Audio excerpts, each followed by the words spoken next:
Good morning, everyone. We are leaving the Ramada here in Branson, where I stayed for the last few days while I was at Silver Dollar City. It's time to do the second half of this coast tour down in Six Flags St. Louis, which of course means it's time for Buc-ee's.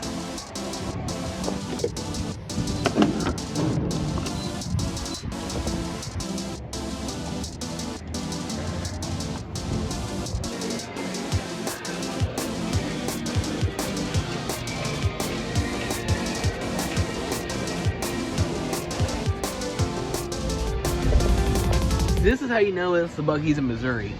They got the arch and stuff. Fortunately, I survived with only about 2 bags. Turns out that breakfast time, all they really have is breakfast sandwiches, so only got 1 burrito and then some snacky stuff. So we got a breakfast burrito, we got some chili and lime nuts, got some not Raised energy drinks. Should have been Raised energy, because calories save 15% online. And I'm gonna try eating some deer apparently. So we got some venison with cheeses and pretzel kind of thing for later. Not even in the park, we're already having a Six Flags day, because I didn't realize my pass can be preferred parking. So we're going right to the front here. All right, let's try this again.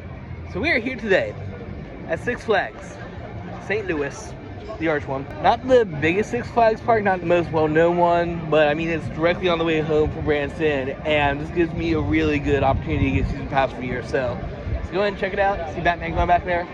Always a good invert. And see what they got. And we are in. Not sure where to get started with this park because I've only been here once like 15 years ago, but I'm gonna start with the back in case there's any lines that form up. Typically with these kind of places, people start in the front and then work their way back, so hopefully I get on Eagle over there before it gets busy. Imagine driving all the way to St. Louis just to ride a boomerang. Could be me. I don't have this credit yet.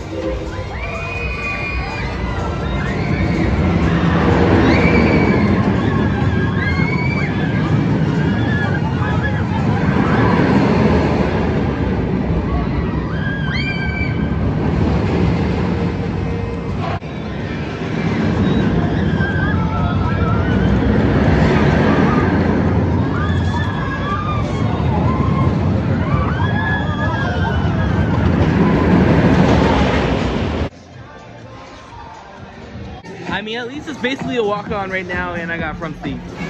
Considered that one wasn't too bad. A little jerky on the return run, especially going back to the station, but considering it's an older boomerang and I don't think it has new trains, comment down below if it does have new trains. It wasn't that bad. I survived. Actually, this whole top section is mostly new to me. We got a Sky Flyer over there, freaking Ring of Fire kind of ride, boomerang obviously. Got the Adirondacks swinging up there, I'll get you a better shot of it. And of course, Eagle was there last time, but the rest of this is all brand new to me since my last visit.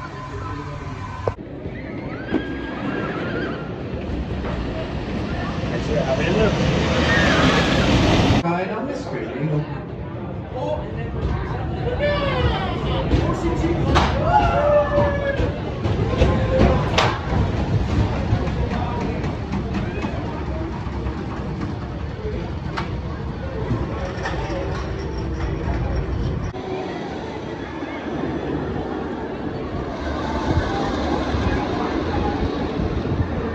Mr. Bird Coaster over here is a nice long bouncy PTC, and it's got some diesel floater in it, but it's a little bit bouncy overall. Personally, I blame the fact that it's gone to 2-bench trains instead of what looked like they used to be 3s. I don't know, comment down below if you knew them, but like I see single ratchet lap bars right here, and that's what I want. So I think I found the real reason to start at the top of the hill. Not sure if I'd chance this now or come back and try it out later, but this thing looks like it has an insane line already. There's only what, 16 people capacity?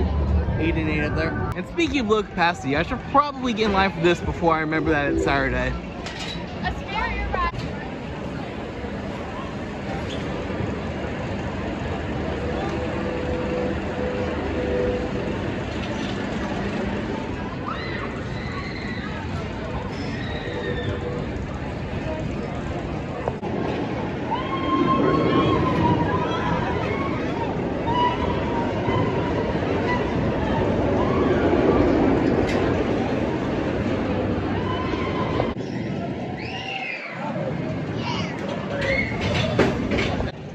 Enough rides, standard issues, got the whole free spin, weight distribution, whatever you call it, element. All I'm gonna say is I remember last time I was here, this was actually Tony Hawk Pro Skater the ride. And the spin coaster I went on yesterday is a lot better. Also, while we're right here, I want to point out that this carousel is currently undergoing refurbishment. Not sure what the process is currently, but good for them. Glad to see some upkeep on some rides. Alright, enough for the warm-ups, time for an actual good ride. This thing, Mr. Freeze here, way back in the day I remember randomly just cracking onto my top 50 list. Was it because back in the day I didn't really have too many credits yet? Or was it because it was secretly a surprisingly good ride? Let's go find out. I mean, on a hot day like today, I could definitely use the ice cream.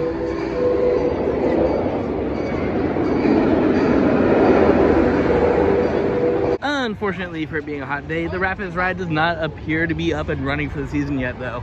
I saw a sign out front that said it opens May 6th, so a couple weeks from now, but until then, there will be no water rides on an actual hot day where we can use water ride. So just checking my coaster count app while I was getting in line for stuff, it looks like that boomerang I rode earlier was actually coaster number 350, so cool credit milestone on a freaking boomerang. It's whatever. Mr. Freeze is down, probably limbs. I'll go back later. Let's go check out Justice League.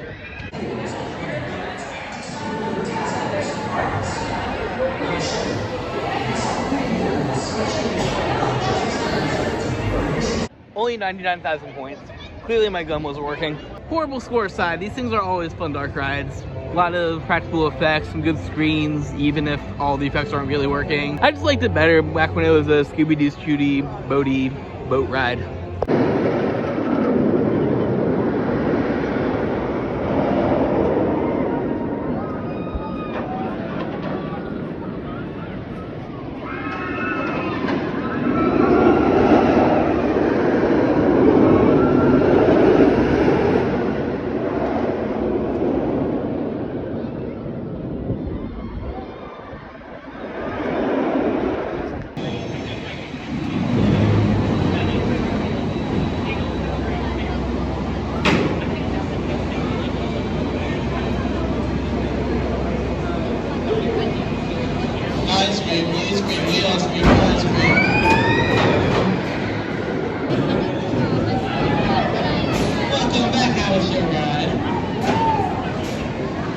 Luckily, it looks like this thing is just as insane as I remember.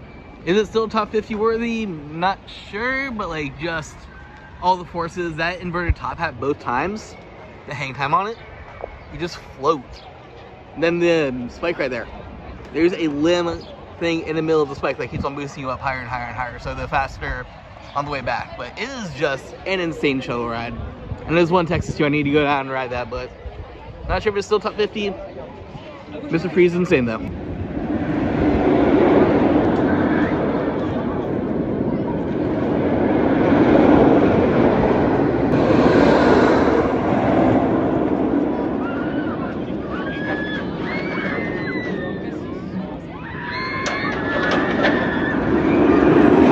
My only regret is that it is in fact a Saturday.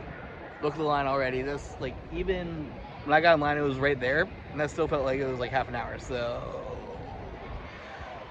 good news is I have a season pass this year. I can maybe do this as a day trip.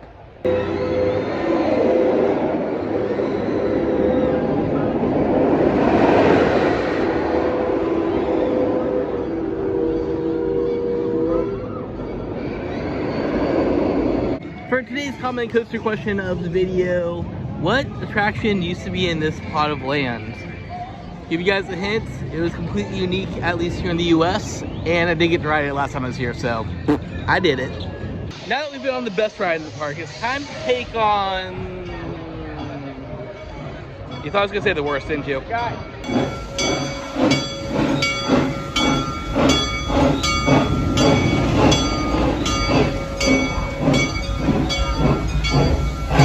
Shout out to completely retracking the ride though, like this entire bottom helix section now doesn't exist, it's just a big turnaround up above it.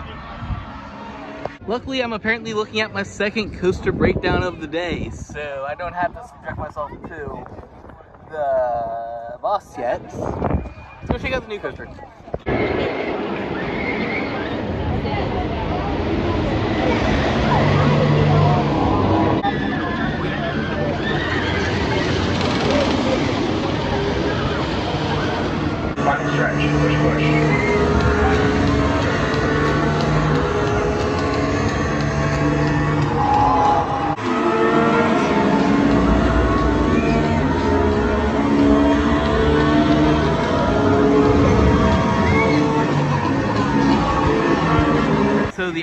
theming of this ride. There's a finish line as you exit. Like the entry exit plaza is literally just a finish line. Brookie here was fun. It's just a standard little custom kiddie coaster, but like it has some okay lats for what it is, and it was enjoyable. So good job, Tacoma. The obviously best part is the soundtrack. This thing has a fully loaded soundtrack on it.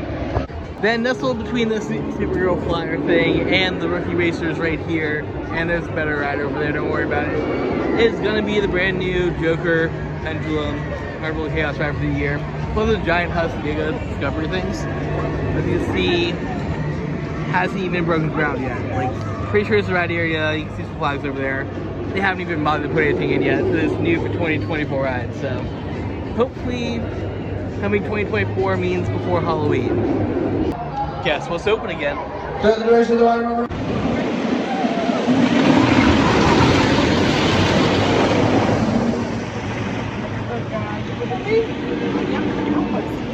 Somehow, I survived.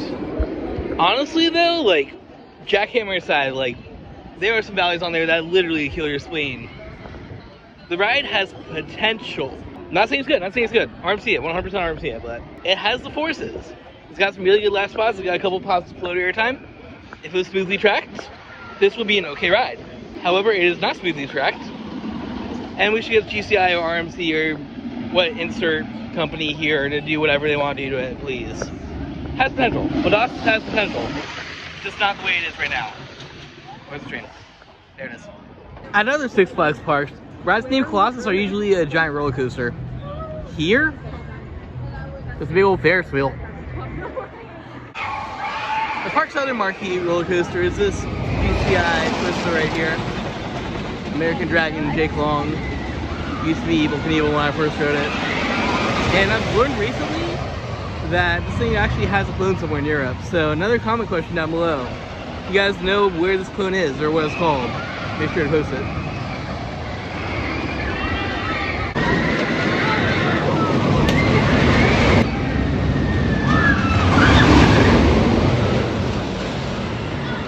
I know, I'm just trying.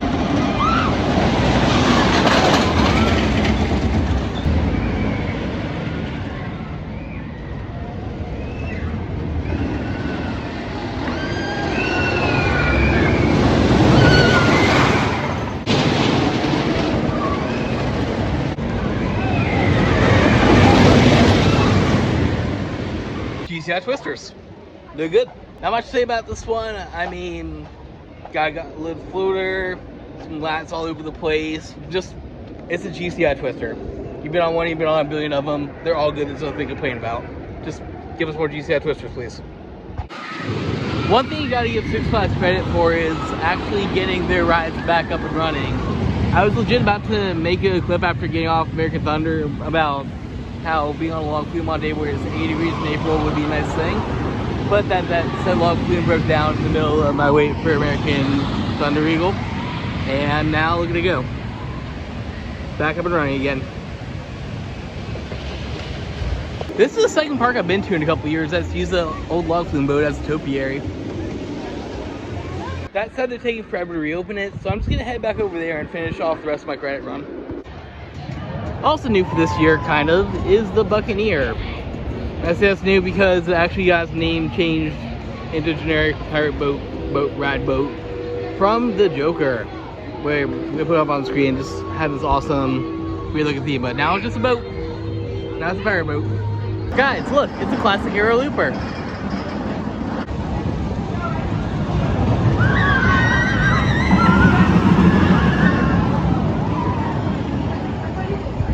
Guys, this isn't an Aero.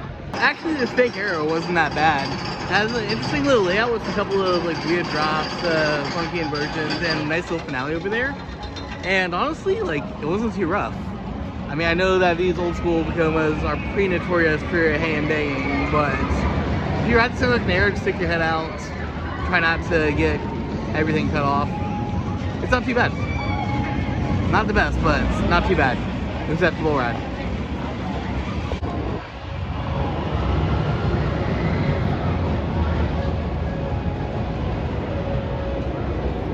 I got seriously debated by this thing though.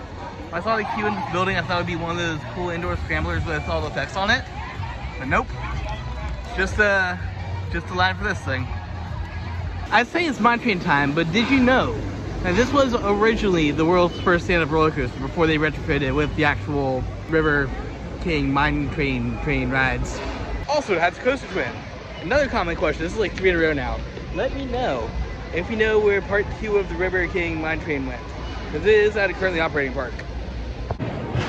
This one's definitely an arrow though.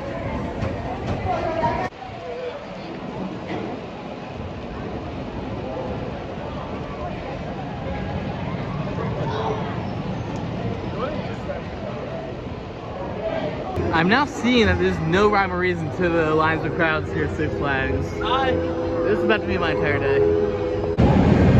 Now, technically speaking, Six Flags St. Louis does in fact have an RMC. And as for the last coaster in the park, is Batman! The ride. Batman the ride. Right, it's right here.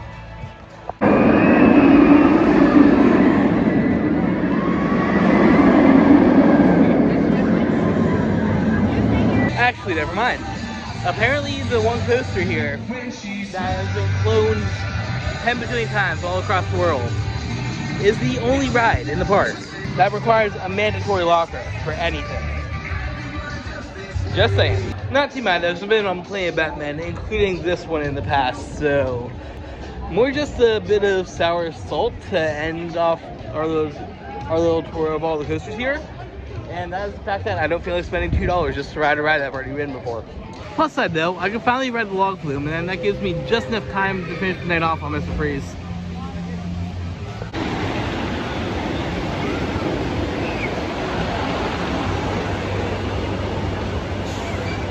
Log flume 1's too non-existent for me. I'm gonna go on log flume 2 instead.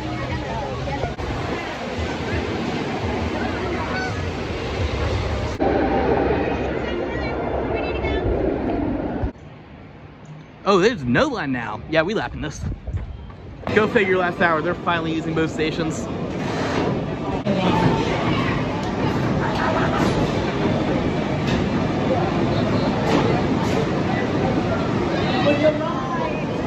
Wait, that was fast. Yeah, now the other one goes.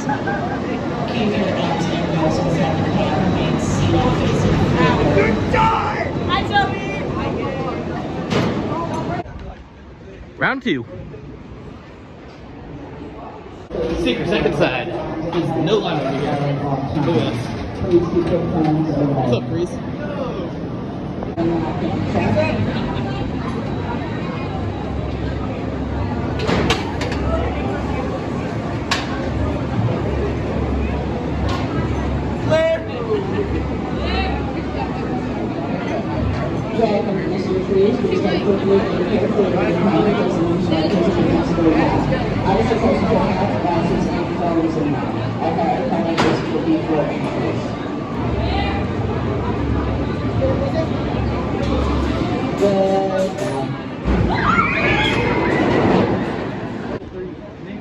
Look at those weird ducks.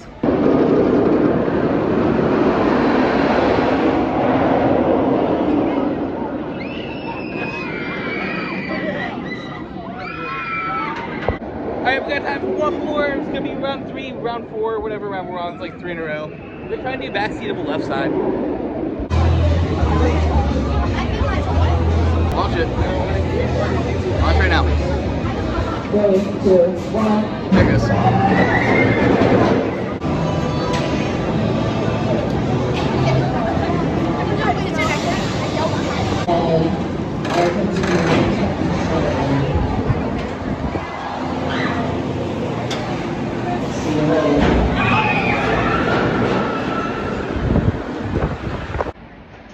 You know, it's not 7 yet. This gate's still open. Last Friday night, let's go. I don't care, it's close enough. I'm kind of this last Friday night, guys. Counts. It's the last ride right here. Yeah, I don't get what everyone says about Six Flags St. Louis in general. This is a park that has a Mr. Freeze clone, and that's all that should matter. Quick recap as I read this cap. That was adorable. Keeping it. So, Six Flags St. Louis. It is a mixed bag of rides. There's a lot of stuff here that has some serious potential. I mean, case in point, Mr. Freeze here is freaking amazing. That spike there has a solid 8-9 seconds of floater airtime. Just whole ride, it's good. Other things about the park. Boss, I said, I want to say RMC it, not for the reasons you guys are thinking. RMC it simply because this park already has an airtime machine and a twister wind coaster, so it doesn't really need the third. Like I said earlier, if you retract that thing, if you give it some actual smoothness, it's a decent ride. So like, add that, add some RMC on top of that, give it all of its shenanigans with the overbanks and inversions and whatnot. Boom, solid ride and lake. That's your headliner in there. Boss, RMC, Mr. Freeze, I guess American Thunder, top 3. The rest of this park's kind of whatever. I mean, you have your mix of various roller coasters, a bunch of flat rides, including a decent dark ride here. A couple water rides, even though only one was operating. And look, there's a big wheels of observation. Boom. Also a train. Boom. But I don't know, it just feels not bad. Just kind of middle of the road. It needs something as its key star. In terms of coasters, like I said, Mr. Freeze, amazing. Not sure if it's on top 50, but we'll give it an honorable spot because it is such a fun ride. I like fun rides. And of course, can't go wrong with American over there. It's a freaking GCI twister. Just give Boss the Boss makeover. That's all this park really needs, and it'll be a good park that everyone will come to. Until then, I'm not too mad. Like I said, today was primarily a reason to get a season pass so I can do some other Six Flags parks throughout the year. Make sure you subscribe if you want to see those different trips go live. And of course, if you want to help support me on this channel so I can afford to do trips like this and get season passes like I did today, Raise Energy, Coast Skyridge on repsports.com for a delicious, nutritious energy drink that's super efficient. I have definitely made the trip from here to St. Louis to back to Cincinnati. It's like a 5-hour drive on just one of those things, so they are effective. But until next time, thank you guys for watching. Thank you for joining me on this coast tour. And always, ride the log flume. Post-credit jump scare. We're not going to the arches. It's too late for that, and we did that last time. We are here at Ted Drew's. Just spin around until the sign goes in place. There it is. Ice cream place here in St. Louis that does the whole upside down thing that Dairy Queen stole, but they did it here first. Look at all these flavors. Specialty things. Just look how busy it is already on 8 o'clock on a Saturday night. This place is popping. Did it. Apparently we're just ending all of our coast tours this year with ice cream tastings. Got the McGraw. It's like a Keith Bar and Oreo thing. Up here on many of these other things, but it's good. Come to Ted Drew's. Go to Six Flags. Other things, subscribe if you enjoyed this video. I got bounce. Always embrace the infinite.